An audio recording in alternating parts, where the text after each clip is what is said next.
अस्सलाम वालेकुम students. 10th class chemistry का फाइनली गैस पेपर मिल गया है जिसको करके आप 95% से अबव नंबर ले सकते हैं।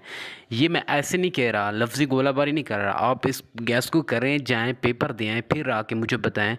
जिस तरह मैंने सेकंड ईयर का आखिरी जो मैंने गैस दिया था बायोलॉजी का, तो आप मेरी वीडियो पे जाके कमेंट्स पढ़ सकते हैं कि सब ने यही कहा कि 95% से ज़्यादा पेपर आया हुआ था इसी गैस पेपर में से। तो ये उर्दू मीडियम और इंग्लिश मीडियम एक ही गैस है। उर्दू में नहीं लिख सके क्योंकि उर्दू में जो है ना काफ़ी मुश्किलात का सामना करना पड़ता है, इसलिए हमने इंग्लिश में ही लिख दिया है। ठीक है, तो आप लिखते जाएं या इस वीडियो को आप सेव कर लें या आप इसको जो है ना अपनी प्लेलिस्ट में ऐड कर दें। तो शुरू करते हैं चैप्टर नंबर 9 से। केमिस्ट्री का चैप्टर नंबर 9 जो है इससे शुरू करते हैं। तो सबसे पहले गुजारिश यही होती है कि मेरे चैनल को आप लोग सब्सक्राइब कर दिया करें और साथ में बेल आइकन को भी दबा दिया करें ताकि मेरी अगली वीडियो आप लोगों तक सबसे पहले पहुंचे। शुक्रिया। तो चलते हैं इंपॉर्टेंट पहले शॉर्ट क्वेश्चन के। चैप्टर वाइज बताएंगे, आपको शॉर्ट बताएंगे चैप्टर वाइज और लॉन्ग भी चैप्टर वाइज ही बताएंगे। तो सबसे पहले चैप्टर नंबर 9 की बात करते हैं। तो इसमें आपको शॉर्ट क्वेश्चन के लिहाज से सबसे पहला शॉर्ट क्वेश्चन है रिवर्सिबल एंड इरिवर्सिबल रिएक्शन, और सेकंड है dynamic equilibrium and static equilibrium. उसके बाद law of mass action, equilibrium constant, how dynamic equilibrium constant is established. उसके बाद है relationship between active mass and rate of reaction. उसके बाद है how direction of reaction can be predicted. मतलब आप लोग ये देख लें कि आपकी जो है ना उर्दू की अगर बुक है तो ये उर्दू में भी सेम है और इंग्लिश में भी सेम है। ठीक है, गैस एक ही है, आप इन सवालों को लिख लें उर्दू में। उसके बाद आपको इस 9th चैप्टर के जो है ना हम इम्पोर्टेंट लॉन्ग क्वेश्चन बता दें, आपने सिर्फ यही करने हैं। सबसे पहला है what is the meant by a complete and incomplete reaction. Complete reaction और incomplete reaction, why reaction do not go to completion. और अगर ये मतलब वो कह रहा है कि अगर रिएक्शन कंप्लीट नहीं हुआ तो क्यों नहीं हुआ। ठीक है, उसके बाद अगर दूसरे सवाल की बात करें इंपॉर्टेंट लॉन्ग के लिहाज से, give the microscopic characteristics of forward reaction, reverse reaction and dynamic equilibrium. आप इनकी खसूसियात याद कर लें।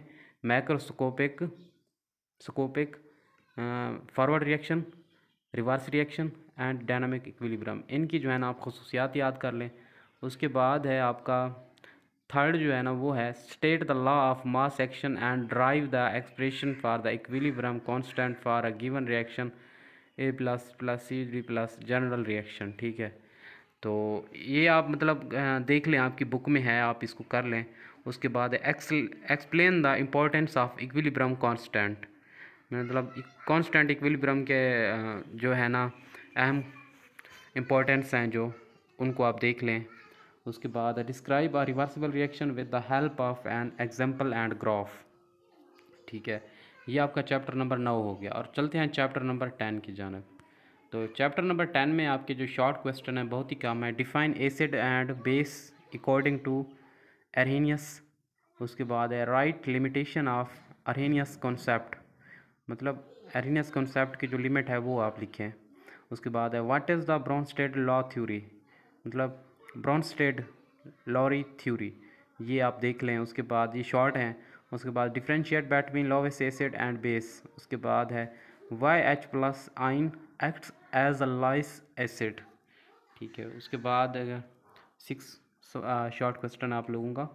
Give 4 uses of sulphuric acid, define pH, what is the pH of pure water, define pH of solution, define indicators, what are the salts, salts क्या है, इसकी 2 मिसालें दें। Give 4 uses of salts, salts की 4 मिसालें लिखें। Write 4 uses of sodium silicate, calcium chloride, calcium oxide, differentiate between acid salts and basic salts. ये आपकी शॉर्ट होगी। और इस चैप्टर में अगर लॉन्ग की बात करें तो इसमें लॉन्ग है compare the physical properties of acid and base with example. अच्छा, उसके बाद है explain the Arrhenius concept of acid base with example, what are the limitation of this concept.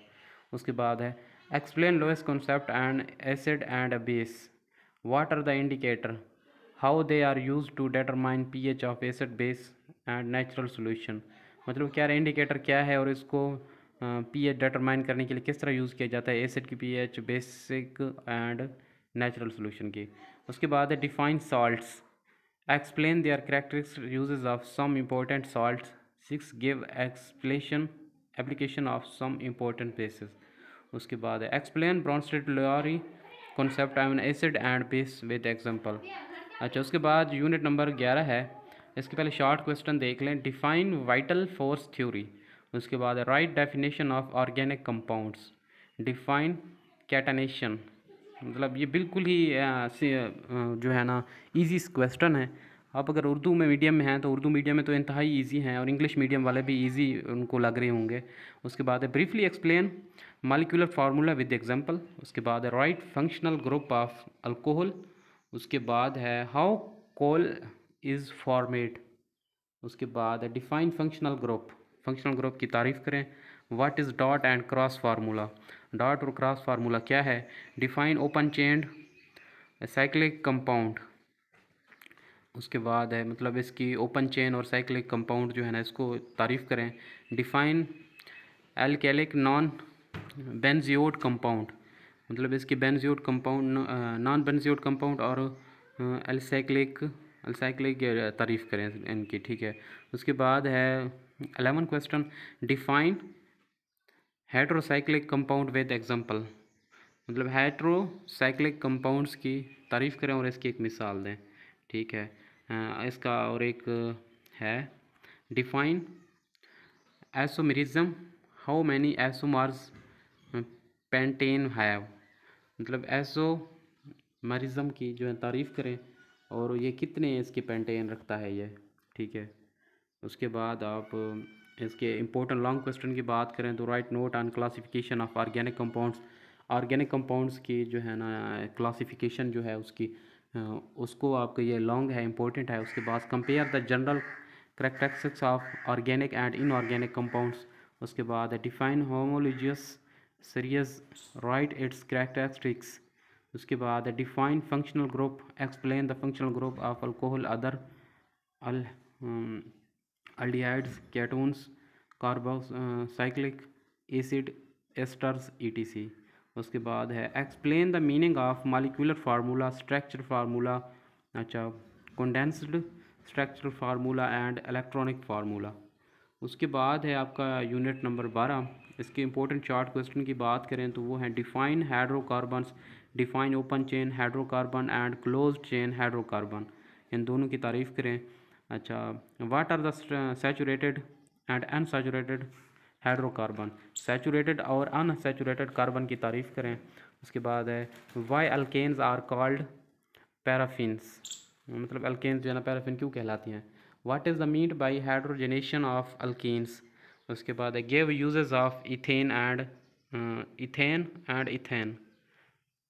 Ethane, ठीक है।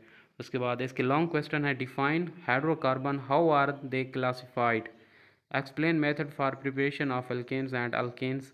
उसके बाद discuss physical properties of alkane and alkynes. उसके बाद है write uses of ethyne, methane and acetylene. उसके बाद है give chemical reaction of alkanes. मतलब ये ही लॉन्ग है इंपॉर्टेंट, और आपको ज़्यादा जो है ना इनमें झांकने की ज़रूरत नहीं है, इन्हीं लॉन्ग को कर लें, इनमें से ही एक आएगा आप लोगों का। अच्छा, यूनिट नंबर 13 की बात करते हैं। डिफाइन बायोकेमिस्ट्री, बायोकेमिस्ट्री की तारीफ़ करें। Define polysaccharide and give their properties, ठीक है। पॉलीसेकेराइड की तारीफ़ करें और इसकी जो है ना प्रॉपर्टीज़ हैं जो उनकी जो है ना साथ में कर लें। उसके बाद है राइट कैरेक्टरिस्टिक्स ऑफ मोनोसेकेराइड्स।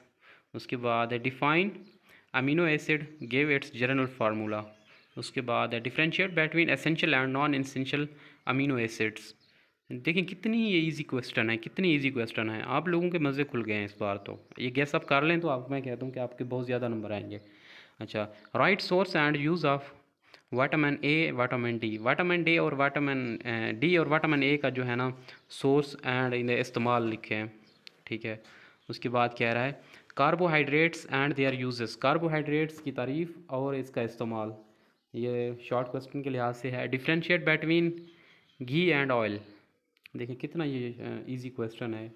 उसके बाद फंक्शन ऑफ डीएनए, डीएनए का फंक्शन लिखें। टाइप ऑफ वाटामिन्स, वाटामिन्स की एग्जाम लिखें। How you justify RNA work like a messenger. RNA जो है ना वो पैगाम रसानी का काम कैसे जस्टिफाई करता है, मतलब ये इसको आप भी देख लें। उसके बाद है important long question, define monosaccharides and oligosaccharides, give their characteristics. उसके बाद है give uses and source of carbohydrates, मतलब वो उसके इम्पोर्टेंट लॉन्ग क्वेश्चन के लिहाज से मोनोसेक्राइड्स और एलिगोसेक्राइड्स ये जो है ना ये बहुत ही इंपॉर्टेंट क्वेश्चन है लॉन्ग के लिहाज से। और give uses and source of carbohydrates ये भी इंपॉर्टेंट है। और उसके बाद जो मेन इंपॉर्टेंट आपके है वो है define amino acid, explain how are they building blocks of proteins, मतलब वो किस तरह प्रोटीन्स के ब्लॉक बनाता है, एक्सप्लेन करें अमीनो एसिड जो है। उसके बाद explain the source and uses of proteins and lipids. Define vitamin, discuss the type, source, uses and importance of vitamin. Also write the effects of deficiency of vitamins. उसके बाद है what are the carbohydrates, how monosaccharides are prepared. उसके बाद आपका chapter number जो है वो 14 है, उसमें आपके हैं important short question, atmosphere and it's sphere. ठीक है, एटमोसफेयर और इसके जो है ना स्फीयर की तारीफ़ करें। Differentiate between atmosphere and environment, atmosphere और इन्वायरमेंट के जो इसमें है फ़र्क करें। अच्छा, name the major constitutions of troposphere. Troposphere की जो है ना आप इसकी वो करें, इसके जो मेजर हैं कॉन्स्टिट्यूशन उनके नाम लिखें आप। ठीक है, उसके बाद है define pollutants, differentiate between primary and secondary pollutants. ठीक है, इसमें वो कह रहा है कि पोलोटेंट्स की तारीफ़ करें और इसमें डिफ्रेंशिएट करें प्राइमरी और सेकेंडरी पोलोटेंट्स में। उसके बाद है ग्रीन हाउस इफेक्ट, ये very very important short question है, ये कर लें, ये तो इंतहाई ये आ ही गया, इसमें तो कोई शक भी नहीं है। उसके बाद आप कर लें global warming and it's effects, ये भी वेरी इंपॉर्टेंट है। उसके बाद आप कर लें why CO2 is called greenhouse gas, ये भी वेरी इंपॉर्टेंट है। ये जो भी हैं ये सारे वेरी इंपॉर्टेंट है, वेरी वेरी इंपॉर्टेंट है। उसके बाद है carbon dioxide is responsible for heating up atmosphere, how effects of acid rain, मतलब कार्बन डाइऑक्साइड जो है वो एटमोसफेयर के हाउ इफेक्ट्स ऑफ रेन, मतलब इफेक्ट्स ऑफ एसिड रेन। ये कह रहा है कि 9 शॉर्ट क्वेश्चन है इफेक्ट ऑफ एसिड रेन के असरात जो है ना वो लिखें, शॉर्ट क्वेश्चन है ये भी। उसके बाद है define ozone hole and where was it notice first, वो कह रहा है कि ओजोन होल की तारीफ़ करें और ये बताएं कि ये सबसे पहले कहाँ नोटिस किया गया था। उसके बाद है 11 क्वेश्चन शॉर्ट्स के लिहाज से इफ़ेक्ट्स ऑफ ओजोन डिप्लेशन। ठीक है, उसके बाद आप हैं where the ozone layer is found, मतलब वो कह रहा है कि ओजोन की लेयर कहाँ जो है ना फाउंड की गई थी। सबसे पहले वो कह रहा है how acid rain increase the acidity of soil. उसके बाद है why CO is considered a health hazard, वो कह रहा है how sulphur containing compound are emitted naturally. उसके बाद आपका चैप्टर नंबर 15 है इंपॉर्टेंस शॉर्ट क्वेश्चन, इसके जो हैं how water rises in plants, 4 properties of water, define capillary action, why the water molecule is polar, soft water and hard water. उसके बाद कह रहा है how temporary hardness of water can be removed by Clark method, Clark के method से temporary hardness किस तरह मतलब पानी में ख़त्म की जा सकती है।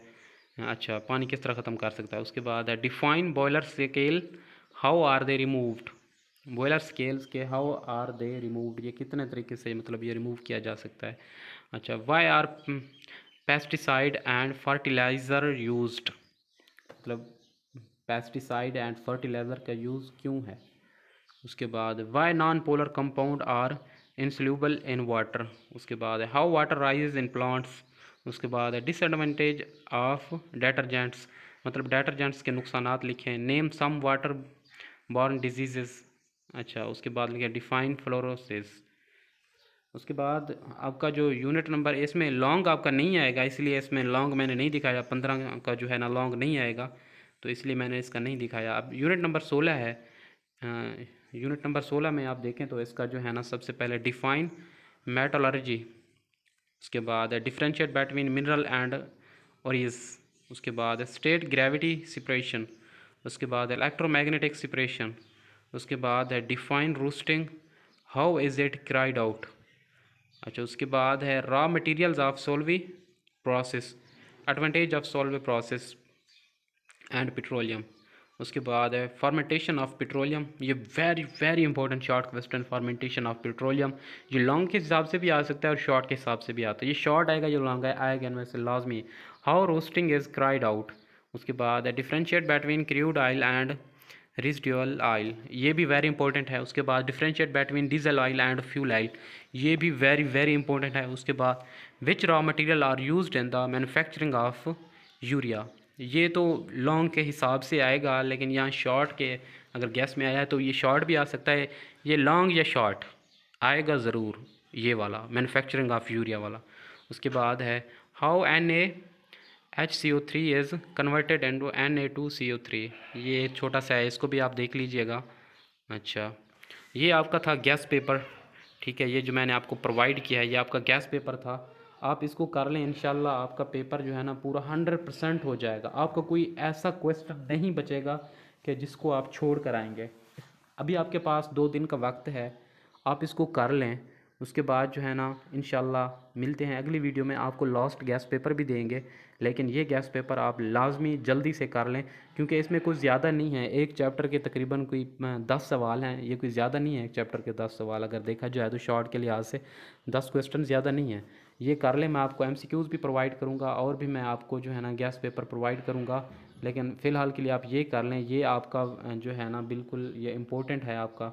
और आपको भी पता है कि मैंने कितने कितने इंपॉर्टेंट क्वेश्चन जो है ना आपको सामने चुन के रख दिए हैं, और आपके टीचरों ने भी इन्हीं क्वेश्चंस का टेस्ट लिया होगा आप लोगों से। तो मिलते हैं अगली वीडियो में, चैनल को सब्सक्राइब करना ना भूलिएगा। शुक्रिया।